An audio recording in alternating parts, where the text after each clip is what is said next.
Good morning. My name is Jackie Pond. I'm a Wayfinder at Dementia Support, and today we have with us Anne.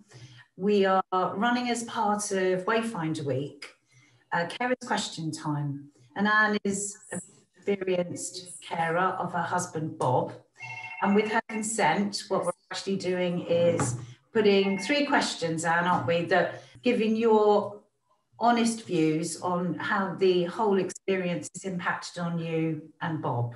So Yes. We know that getting a diagnosis of dementia can be a negative experience.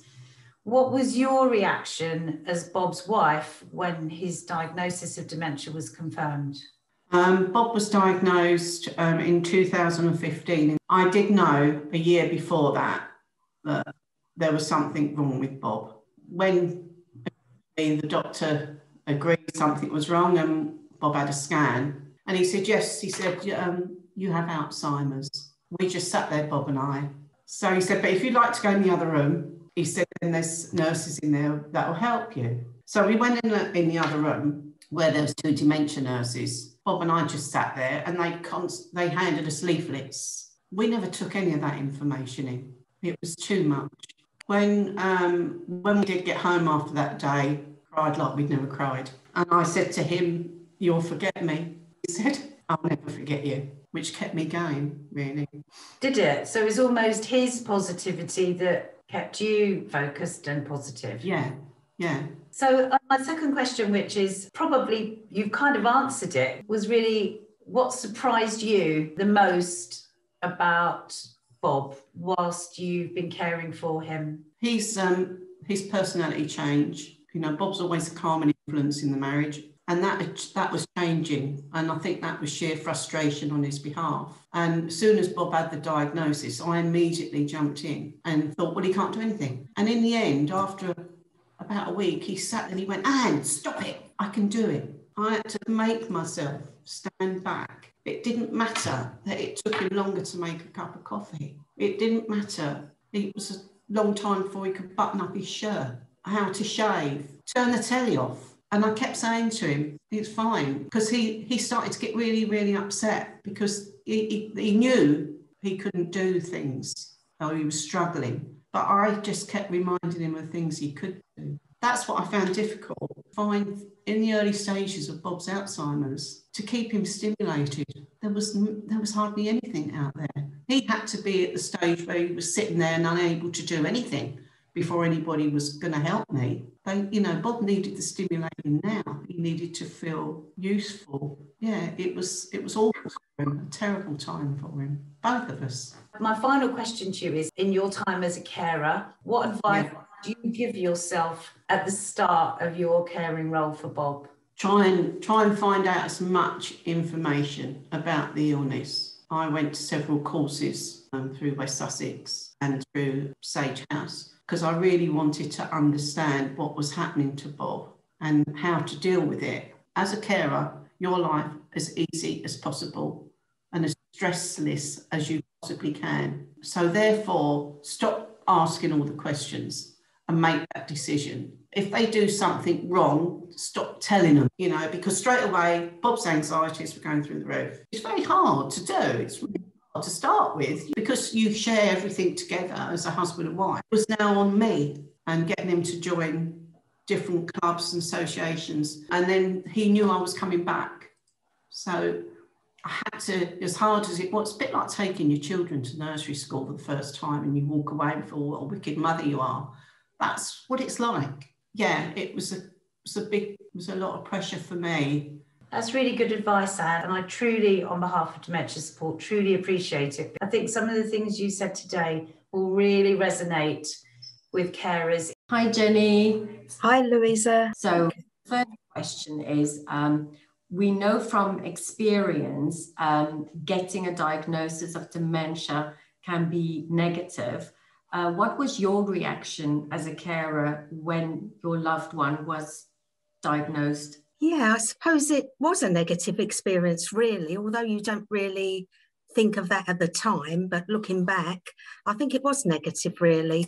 I suppose in some ways it's quite shocking because although you know that person is changing, and you may have seen the doctor several times, to actually get a formal diagnosis, if you like, with the word dementia, it can be quite shocking. So I suppose that itself is a negative experience. Also, you realise that there's a change, a gradual change in that person. But when you look at it as a whole and you're being told that it's, dementia, it brings a different aspect to it, really. So I would say it's quite shocking, really, and maybe that makes you be in some sense of denial. Second question we have, what has surprised you the most about the person you cared for? Well, I suppose it's the change in the person, really. So underlying it, you've kind of always got that person there, but they're just a bit different because every day, I guess, they're changing more, and it's like a less of the person being there, and like a reduction, really. Every day there's something maybe less of that person there. When you look back, you can see that again it's been gradual, maybe a change in habits as well, change in interests.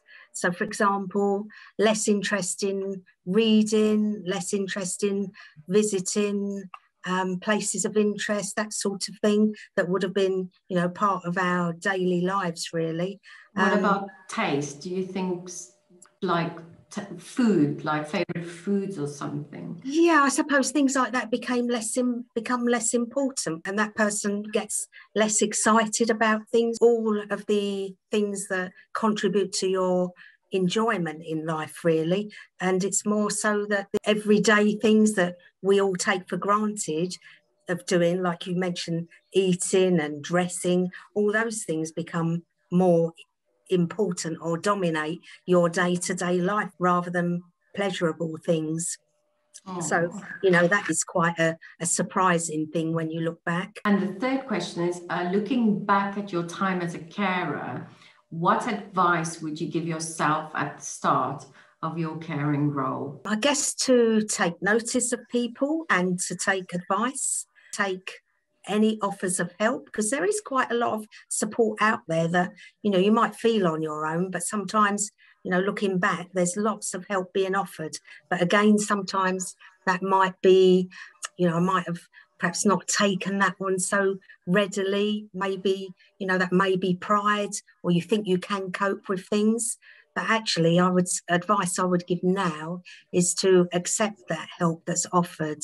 And maybe if, for example, you were given a book to read, that may have seemed like a small thing at the beginning, but in hindsight, that probably would have helped to give more clues of how to deal with the situation. So if you've got, an organisation that's offering help, or a kindly neighbour, people wouldn't offer to help if they didn't want to.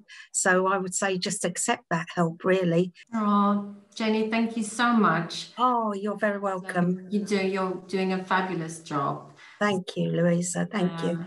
First question is, we know from experience getting a diagnosis of dementia can be negative. What was your reaction when the diagnosis was given to your wife? I was not surprised, because in the previous 6 months, Joan had been losing her memory on certain things, and this came as no surprise to me. So it was on the cards, but that was confirmed by your diagnosis eventually. So what has surprised you the most about Joan that you're caring for? So, like, is there anything that's different? You want about the lack of common sense? It's a personality change completely.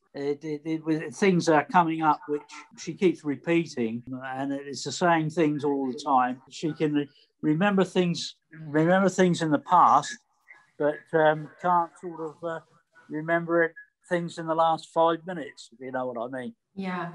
And if you had to look back, because you're obviously Joan's main carer, so if you look back at your time and had to give yourself advice at the beginning, what sort of advice would you give yourself? What advice would I give myself? Well, you have to have extreme patience to start with. You've got to show a complete understanding of some of the silly things and comments which are made, which in fact may sound quite feasible to my wife, but to me, non-relevant, quite honestly. It's the actual reasoning part of it. She wants to reason with her, and yet she doesn't seem to realise that things have gone. People are no longer alive.